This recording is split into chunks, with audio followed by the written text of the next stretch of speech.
ನಮಸ್ಕಾರ ಗೆಳೆಯರಿ. ಈ ವಿಡಿಯೋದಲ್ಲಿ ಇವತ್ತು ನಮ್ಮ ಮಾರ್ಕೆಟಲ್ಲಿ ಸುದ್ದಿಯಲ್ಲಿರುವಂತಹ ಇಂಪಾರ್ಟೆಂಟ್ ಶೇರುಗಳ ಬಗ್ಗೆ ತಿಳ್ಕೊಳ್ಳುವಂತ ಪ್ರಯತ್ನವನ್ನು ಮಾಡೋಣ. ಜೊತೆಗೆ ಇವತ್ತಿನ ನಮ್ಮ ಮಾರ್ಕೆಟ್ ಪರ್ಫಾರ್ಮೆನ್ಸ್ ಬಗ್ಗೆ ನಮ್ಮ ಗಿಫ್ಟ್ ನಿಫ್ಟಿ ಯಾವ ಇಂಡಿಕೇಶನ್ ಕೊಡ್ತಾ ಇದೆ, ಏಷ್ಯನ್ ಮಾರ್ಕೆಟ್ಸ್ ಯಾವ ರೀತಿ ಟ್ರೇಡ್ ಆಗ್ತಿದೆ, ಪಾಸಿಟಿವ್ ಇದೆಯಾ ನೆಗೆಟಿವ್ ಇದೆಯಾ, ಇದರ ಬಗ್ಗೆ ಕೂಡ ತಿಳ್ಕೊಳ್ಳೋಣ. ಆಸ್ ಯೂಶುವಲ್ ಮುಂದುವರಿಯ ಮುಂಚೆ ಡಿಸ್ಕ್ಲೇಮರ್ ಕೊಡಲಿಕ್ಕೆ ಇಷ್ಟಪಡ್ತೀನಿ.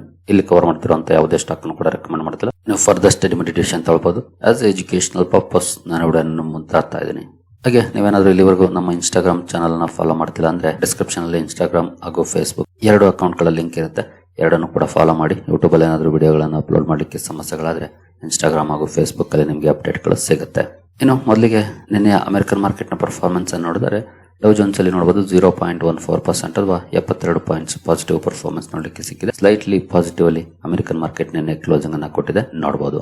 ಇನ್ನು ನಾಸ್ಟಾಕ್ ಕಡೆ ಬಂದ್ರೆ ನಾಸ್ಟಾಕ್ ಅಲ್ಲಿ ಒಳ್ಳೆ ಪರ್ಫಾರ್ಮೆನ್ಸ್ ನೋಡಲಿಕ್ಕೆ ಸಿಕ್ಕಿದೆ. 1.91% ಅಥವಾ 496 ಪಾಯಿಂಟ್ಸ್ ಪಾಸಿಟಿವ್ ಅಲ್ಲಿ ಪರ್ಫಾರ್ಮೆನ್ಸ್ ಇದೆ. ನಾಸ್ಟಾಕ್ ಅಲ್ಲಿ ಒಳ್ಳೆ ಪರ್ಫಾರ್ಮೆನ್ಸ್ ಇದೆ, ಬಟ್ ಡೌ ಜೋನ್ಸ್ ಅಲ್ಲಿ ಸ್ಲೈಟ್ಲಿ ಪಾಸಿಟಿವ್ ಅಲ್ಲಿ ಪರ್ಫಾರ್ಮೆನ್ಸ್ ನೋಡಲಿಕ್ಕೆ ಸಿಕ್ಕಿದೆ. ಇನ್ನು ನಮ್ಮ ಮಾರ್ಕೆಟ್ ನ FIS DIS ಆಕ್ಟಿವಿಟಿ ಕಡೆ ಬಂದ್ರೆ ನಿನ್ನೆ FIS ಮತ್ತೆ 1025 ಕೋಟಿ ನೆಟ್ ಸೆಲ್ಲಿಂಗ್ ಅನ್ನ ಮಾಡಿದ್ದಾರೆ. DIS 3514 ಕೋಟಿ ನೆಟ್ ಬೈಯಿಂಗ್ ಅನ್ನ ಮಾಡಿದ್ದಾರೆ. FIS ಇಂದ ಸೆಲ್ಲಿಂಗ್ ಮುಂದುವರೆದಿದೆ. ಮಧ್ಯೆ ಒಂದೆರಡು ದಿನ ಸ್ವಲ್ಪ ಮಟ್ಟಿಗೆ ಬೈಯಿಂಗ್ ಮಾಡಿದ್ರು, ಬಟ್ ಮತ್ತೆ ಸೆಲ್ ಮಾಡಿದ್ದಾರೆ. ನಿನ್ನೆ ನೋಡೋಣ ಇವತ್ತು ಯಾವ ರೀತಿ ಇರುತ್ತೆ ಅಂತ. ಇನ್ನು ನಿನ್ನೆ ಇರಾನ್ ನ ಸುಪ್ರೀಂ ಲೀಡರ್ ಖಮೇನಿ ಅವರಿಂದ ಒಂದು ಅಪ್ಡೇಟ್ ಬಂದಿದೆ. ಅಂದ್ರೆ ಆಸ್ ಯೂಶುವಲ್ ಅವರೇನು ಮೀಡಿಯಾ ಮುಂದೆ ಬಂದು ಅಥವಾ ವಿಡಿಯೋ ಸಂದೇಶವನ್ನ ಕೊಟ್ಟಿಲ್ಲ. ಆಸ್ ಯೂಶುವಲ್ ತಮ್ಮ ಸ್ಟೇಟ್ಮೆಂಟ್ ಅನ್ನ ರಿಲೀಸ್ ಮಾಡಿದೆ. ಸ್ಟೇಟ್ ಟಿವಿ ಅದನ್ನ ಪ್ರಸಾರ ಮಾಡಿದೆ. US ಇರಾನ್ MOU ಏನಿದೆ ಅದನ್ನ ನಾನೇ ಅಪ್ರೂವ್ ಮಾಡಿದ್ದೀನಿ ಅಂತ ಹೇಳ್ಕೊಂಡಿದ್ದಾರೆ. ಜೊತೆಗೆ ಫೇಸ್ ಟು ಫೇಸ್ ಮಾತುಕತೆಗಳನ್ನ ಮಾಡೋ ಬಗ್ಗೆ ಕೂಡ ಸಿಗ್ನಲ್ಸ್ ಅನ್ನ ಕೊಟ್ಟಿದ್ದಾರೆ. ಒಟ್ಟಿನಲ್ಲಿ MOU ಏನಾಗಿದೆ ಅದಕ್ಕೆ ಖಮೇನಿ ಅಪ್ರೂವಲ್ ಸಿಕ್ಕಿದೆ ಅನ್ನೋದು ಈ ಮೂಲಕ ಗೊತ್ತಾಗ್ತಾ ಇದೆ. ನೋಡೋಣ ಇನ್ನು ಇವತ್ತಿಂದ ಮಾತುಕತೆಗಳು ಶುರುವಾಗ್ತಿದೆ. ಸ್ವಿಟ್ಜರ್ಲೆಂಡ್ ಅಲ್ಲಿ 60 ದಿನಗಳ ಅವಕಾಶ ಇರುತ್ತೆ, ಏನೆಲ್ಲ ಆಗುತ್ತೆ ಅಲ್ಲಿ ಅಂತ. ಇನ್ನು ಕ್ರೂಡ್ ಕಡೆ ಬಂದ್ರೆ ಕ್ರೂಡ್ ಅಲ್ಲಿ ಸದ್ಯದ ಮಟ್ಟಿಗೆ 0.85% ಡೌನ್ ಪರ್ಫಾರ್ಮೆನ್ಸ್ ಇದೆ. ಅಂದ್ರೆ ಬಿಲೋ $80 ಸದ್ಯದ ಮಟ್ಟಿಗೆ ಕ್ರೂಡ್ ಟ್ರೇಡ್ ಆಗ್ತಾ ಇದೆ. ನೋಡೋಣ ಇನ್ನು ಡೌನ್ ಫಾಲ್ ಕಂಡು ಬಂದ್ರೆ ಖಂಡಿತ ಅದು ಒಳ್ಳೆ ಸುದ್ದಿನೇ, ಬಟ್ ಸದ್ಯದ ಮಟ್ಟಿಗೆ ಅಂತ ಲಕ್ಷಣಗಳು ಕಾಣ್ತಿಲ್ಲ. So let's see. ಇನ್ನು ಮುಂದುವರಿಯ ಮುಂಚೆ ಡಿಸ್ಕ್ರಿಪ್ಷನ್ ಅಲ್ಲಿ ಅಕೌಂಟ್ ಅನ್ನು ಓಪನ್ ಮಾಡ್ಕೊಳ್ಳುವಂತ ಲಿಂಕ್ ಇದೆ. ಇಂಟ್ರೆಸ್ಟ್ ಇರೋರು ಅಕೌಂಟ್ ಅನ್ನು ಓಪನ್ ಮಾಡ್ಕೊಳ್ಬಹುದು. ಹಾಗೆ ಹೂಡಿಕೆಗೆ ಸಂಬಂಧಪಟ್ಟಂತೆ ನಿಮ್ಗೆ ಏನಾದರೂ ಸಪೋರ್ಟ್ ಬೇಕಂದ್ರೆ ಇಲ್ಲಿರುವಂತಹ ನಂಬರ್ಗಳ ಮೂಲಕ ನಮ್ಮ ಟೀಮ್ ನ ಸಂಪರ್ಕ ಮಾಡಬಹುದು. ಬಟ್ ಸಪೋರ್ಟ್ ಸಿಗಬೇಕಂದ್ರೆ ನೀವು ನಮ್ಮ ಮೂಲಕ ಅಕೌಂಟ್ ಅನ್ನು ಓಪನ್ ಮಾಡ್ಕೊಂಡಿರ್ಬೇಕಾಗುತ್ತೆ. ಹಾಗಿದ್ರೆ ಮಾತ್ರ ಸಿಗೋದು. ಹಾಗಾಗಿ ಅಕೌಂಟ್ ಅನ್ನು ಓಪನ್ ಮಾಡ್ಕೊಂಡು ಸಂಪರ್ಕ ಮಾಡಬಹುದು. ಇನ್ನು ಇವತ್ತು IT ಸೆಕ್ಟರ್ ಫೋಕಸ್ ಅಲ್ಲಿ ಇರುತ್ತೆ. ಬಹುಶಃ ಇವತ್ತು IT ಸೆಕ್ಟರ್ ಅಲ್ಲಿ ಮತ್ತೆ ರಕ್ತಪಾತ ಕಂಡು ಬಂದ್ರು ಆಶ್ಚರ್ಯ ಪಡುವಂತದ್ದೇನಿರೋದಿಲ್ಲ. ಯಾಕಂದ್ರೆ ನೀವು ಇಲ್ಲಿ ನೋಡಬಹುದು ಇನ್ಫೋಸಿಸ್ ADR 9.5% ಬಿದ್ದಿದೆ. ನಿನ್ನೆ ವಿಪ್ರೋ ADR 3.5% ಬಿದ್ದಿದೆ. ಸೊ ಯಾಕೆ ಈ ಷೇರುಗಳಲ್ಲಿ ಈ ರೀತಿ ಪ್ರೆಷರ್ ನೋಡ್ಲಿಕ್ಕೆ ಸಿಕ್ಕಿದೆ ಅಂದ್ರೆ ಅಕ್ಸೆಂಚರ್ ನೆನೆ ರಿಸಲ್ಟ್ ಅನೌನ್ಸ್ ಮಾಡಿದೆ. ಗೈಡೆನ್ಸ್ ಅನ್ನ ಕಡಿಮೆ ಮಾಡ್ಕೊಂಡಿದೆ. 3-5% ವರೆಗೂ ಇರಬಹುದು ಅಂತ ಹೇಳಿತ್ತು ಮುಂಚೆ. ಈಗ 3-4% ಇರಬಹುದು ಅಂತ ಹೇಳಿದೆ. ರಾತ್ರಿ ವಿಡಿಯೋದಲ್ಲೇ ಇದ್ರ ಬಗ್ಗೆ ಸುದ್ದಿಯನ್ನ ಕವರ್ ಮಾಡಿದ್ದೆ. ಓಪನಿಂಗ್ ಡೌನ್ ಇದ್ವು, ಕ್ಲೋಸಿಂಗ್ ಕೂಡ ನೋಡಬಹುದು 9.5% ಹಾಗೂ 3.5% ಡೌನ್ ಅಲ್ಲಿ ಕ್ಲೋಸಿಂಗ್ ಅನ್ನ ಕೊಟ್ಟಿದ್ದಾವೆ. ಹಾಗಾಗಿ ಇವತ್ತು ನಮ್ಮ IT ಸೆಕ್ಟರ್ ಫೋಕಸ್ ಅಲ್ಲಿ ಇರುತ್ತೆ. ನೋಡೋಣ ನೆಗೆಟಿವ್ ಇರುತ್ತಾ ಅಥವಾ ನಾರ್ಮಲ್ ಆಗಿ ಪರ್ಫಾರ್ಮೆನ್ಸ್ ಬರುತ್ತಾ ಅಂತ. ಯಾಕಂದ್ರೆ ಈಗಾಗಲೇ ಸಾಕಷ್ಟು ಅಂಡರ್ ಪರ್ಫಾರ್ಮೆನ್ಸ್ ನೋಡ್ಲಿಕ್ಕೆ ಸಿಕ್ಕಿದೆ IT ಸೆಕ್ಟರ್ ಅಲ್ಲಿ. ಸ್ಟಿಲ್ ಇನ್ನೂ ಡೌನ್ ಆಗುತ್ತಾ ಅಥವಾ ಸ್ವಲ್ಪ ಮಟ್ಟಿಗೆ ರಿಯಾಕ್ಟ್ ಮಾಡುತ್ತಾ ಕಾದು ನೋಡ್ಬೇಕಾಗಿದೆ ಅಕ್ಸೆಂಚರ್ ನ ಗೈಡೆನ್ಸ್ ಗೆ. ಯಾಕಂದ್ರೆ ಅಕ್ಸೆಂಚರ್ ವರ್ಲ್ಡ್ ನಂಬರ್ 1 IT ಕಂಪನಿ. ಅದರ ಪರ್ಫಾರ್ಮೆನ್ಸ್ ಡೌನ್ ಆಗ್ತಿದೆ ಅಂದ್ರೆ ಬೇರೆ ಕಂಪನಿಗಳ ಪರ್ಫಾರ್ಮೆನ್ಸ್ ಡೌನ್ ಆಗುತ್ತೆ ಅಂತ ಮಾರ್ಕೆಟ್ ಎಕ್ಸ್ಪೆಕ್ಟ್ ಮಾಡುತ್ತೆ. ಹಾಗಾಗಿ ಅಂತ ಸಂದರ್ಭದಲ್ಲಿ ನೆಗೆಟಿವ್ ರಿಯಾಕ್ಷನ್ ಬರುತ್ತೆ. ನೋಡೋಣ ಇನ್ಫೋಸಿಸ್ ADR ಹಾಗೂ ವಿಪ್ರೋ ADR ಎರಡು ಕೂಡ ಡೌನ್ ಇದೆ. ಬಟ್ ನಮ್ಮ ಮಾರ್ಕೆಟ್ ಅಲ್ಲಿ ಯಾವ ರೀತಿ ಪರ್ಫಾರ್ಮೆನ್ಸ್ ಇರುತ್ತೆ ಅಂತ. ಸೊ IT ಸೆಕ್ಟರ್ ನ ವಾಚ್ ಮಾಡಬಹುದು ಇವತ್ತು ಯಾವ ರೀತಿ ಇರುತ್ತೆ ರಿಯಾಕ್ಷನ್ ಅಂತ. ಏನು ಸೆಬಿಯಿಂದ ಒಂದು ಸುದ್ದಿ ಬಂದಿದೆ. SBI ಫಂಡ್ಸ್ ಮ್ಯಾನೇಜ್ಮೆಂಟ್ ಏನಿದೆ ಅದರ IPO RHP likely early July ಅಲ್ಲಿ ಬರಬಹುದು ಅಂತ. ಅಂದ್ರೆ ಸೆಬಿ ಪೇಪರ್ಸ್ ಅನ್ನ ಕ್ಲಿಯರ್ ಮಾಡಿದೆ. ಅರ್ಲಿ ಜುಲೈ RHP ಬರಬಹುದು ಅಂತ ಸೋರ್ಸಸ್ ಮೂಲಕ ಬರ್ತಿರುವಂತಹ ಸುದ್ದಿ ಇದು SBI ಫಂಡ್ಸ್ ಮ್ಯಾನೇಜ್ಮೆಂಟ್ ಬಗ್ಗೆ. ಏನು ಅಂಬರ್ ಎಂಟರ್ಪ್ರೈಸಸ್ ಇವತ್ತು ಫೋಕಸ್ ಅಲ್ಲಿ ಇರುತ್ತೆ. ಕಾರಣ ಅಂಬರ್ ಗ್ರೂಪ್ ನೋಡಬಹುದು ಜೀನಿಸ್ ಅಂಡ್ ಸೆಟ್ ಬ್ರಾಂಡ್ಸ್ ಒಪ್ಪೋ ಮ್ಯಾನುಫ್ಯಾಕ್ಚರಿಂಗ್ ಮ್ಯಾಂಡೇಟ್ ನ ಪಡ್ಕೊಂಡಿದೆ. ಅಂದ್ರೆ ಕಾಂಟ್ರಾಕ್ಟ್ ಮ್ಯಾನುಫ್ಯಾಕ್ಚರಿಂಗ್ ನೀವು ಇಲ್ಲಿ ನೋಡಬಹುದು. ಇನ್ಕ್ಲೂಡಿಂಗ್ ಒಪ್ಪೋ, OnePlus, ರಿಯಲ್ಮಿ ಈ 3 ಫೋನ್ ಗಳನ್ನ ಅಂಬರ್ ಗ್ರೂಪ್ ಮ್ಯಾನುಫ್ಯಾಕ್ಚರ್ ಮಾಡುತ್ತೆ ಭಾರತದಲ್ಲಿ. 3 ಕೂಡ ಒಪ್ಪೋ ಬ್ರಾಂಡ್ ನ ಅಡಿ ಬರುವಂತವು. ಒಪ್ಪೋ, OnePlus, ರಿಯಲ್ಮಿ ಇವುಗಳ ಮ್ಯಾನುಫ್ಯಾಕ್ಚರಿಂಗ್ ಕಾಂಟ್ರಾಕ್ಟ್ ಅನ್ನ ಅಂಬರ್ ಗ್ರೂಪ್ ಪಡ್ಕೊಂಡಿದೆ. ಈ ಸುದ್ದಿ ಕಾರಣಕ್ಕೆ ಅಂಬರ್ ಎಂಟರ್ಪ್ರೈಸಸ್ ಇವತ್ತು ಫೋಕಸ್ ಅಲ್ಲಿ ಇರುತ್ತೆ. ಸ್ಟಾಕ್ ಅನ್ನ ವಾಚ್ ಮಾಡಬಹುದು ಯಾವ ರೀತಿ ಇರುತ್ತೆ ಇವತ್ತು ರಿಯಾಕ್ಷನ್ ಈ ಸುದ್ದಿಗೆ ಅಂತ. ಇನ್ನು ರಿಲಯನ್ಸ್ ಇಂಡಸ್ಟ್ರೀಸ್ ಇವತ್ತು ಫೋಕಸ್ ಅಲ್ಲಿ ಇರುತ್ತೆ. ಕಾರಣ ಕಂಪನಿ AGM ಇದೆ ಇವತ್ತು, ಆನ್ಯುವಲ್ ಜನರಲ್ ಮೀಟಿಂಗ್. 2 ಗಂಟೆಗೆ AGM ಶುರುವಾಗುತ್ತೆ. ಸ್ಟಾಕ್ ಫೋಕಸ್ ಅಲ್ಲಿ ಇರುತ್ತೆ.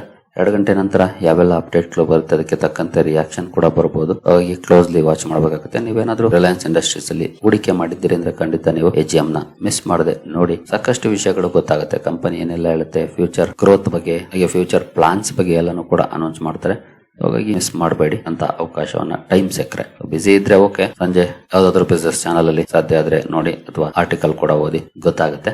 ಬಟ್ ಮಿಸ್ ಮಾಡಬೇಡಿ, ಆಮೇಲೆ ಆದ್ರೂ ತಿಳ್ಕೊಳ್ಳಿ. ಹಾಗೆ ಯಾವೆಲ್ಲ ಕೀ ಪಾಯಿಂಟ್ಸ್ ಅನ್ನು ಅಬ್ಸರ್ವ್ ಮಾಡಬೇಕು ಅಂತ ಈಗಾಗಲೇ ರಾತ್ರಿಯ ವಿಡಿಯೋದಲ್ಲಿ ನಾನು ಎಕ್ಸ್ಪ್ಲೈನ್ ಮಾಡಿದ್ದೆ. ಇನ್ ಕೇಸ್ ಆ ವಿಡಿಯೋ ನೋಡಿಲ್ಲ ಅಂತಂದ್ರೆ ಆ ವಿಡಿಯೋನ ನೋಡಿ. ಟಾಪ್ 5 ಪಾಯಿಂಟ್ಸ್ ನಾವು ವಾಚ್ ಮಾಡಬೇಕಾಗುತ್ತೆ. ಇದರಲ್ಲಿ ಅದನ್ನ ರಾತ್ರಿ ವಿಡಿಯೋದಲ್ಲಿ ನಾನು ಕವರ್ ಮಾಡಿದ್ದೀನಿ. ರಿಲಯನ್ಸ್ ಇಂಡಸ್ಟ್ರೀಸ್ ಅನ್ನು ವಾಚ್ ಮಾಡಬಹುದು ಇವತ್ತು. ಡ್ಯೂರಿಂಗ್ AGM ಯಾವ ರೀತಿ ಪರ್ಫಾರ್ಮೆನ್ಸ್ ಇರುತ್ತೆ ಸ್ಟಾಕ್ ಅಲ್ಲಿ ಅಂತ.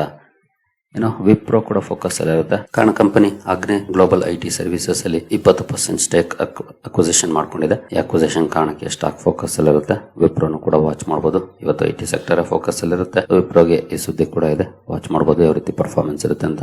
ಇದ್ರ ಜೊತೆಗೆ ಇವನ್ HCL ಟೆಕ್ನಾಲಜೀಸ್ ಕೂಡ ಫೋಕಸ್ ಅಲ್ಲಿ ಇರುತ್ತೆ. ಕಾರಣ ಕಂಪನಿ ಚೆನ್ನೈಯಲ್ಲಿ AI ಇನ್ನೋವೇಷನ್ ಝೋನ್ ಅನ್ನ ಲಾಂಚ್ ಮಾಡಿದೆ. ಈ ಸುದ್ದಿ ಕಾರಣಕ್ಕೆ HCL ಟೆಕ್ ಕೂಡ ಫೋಕಸ್ ಅಲ್ಲಿ ಇರುತ್ತೆ. ಇದನ್ನು ಸಹ ವಾಚ್ ಮಾಡಬಹುದು ಯಾವ ರೀತಿ ಇರುತ್ತೆ ಪರ್ಫಾರ್ಮೆನ್ಸ್ ಅಂತ.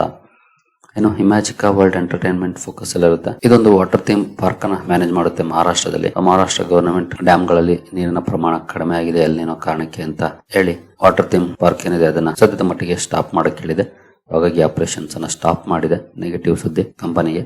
ಈ ಸುದ್ದಿ ಕಾರಣಕ್ಕೆ ಇಮ್ಯಾಜಿಕಾ ವರ್ಲ್ಡ್ ಎಂಟರ್ಟೈನ್ಮೆಂಟ್ ಫೋಕಸ್ ಅಲ್ಲಿ ಇರುತ್ತೆ. ಸ್ಟಾಕ್ ಅನ್ನು ಸಹ ವಾಚ್ ಮಾಡಬಹುದು ಯಾವ ರೀತಿ ಇರುತ್ತೆ ರಿಯಾಕ್ಷನ್ ಈ ಸುದ್ದಿಗೆ ಅಂತ.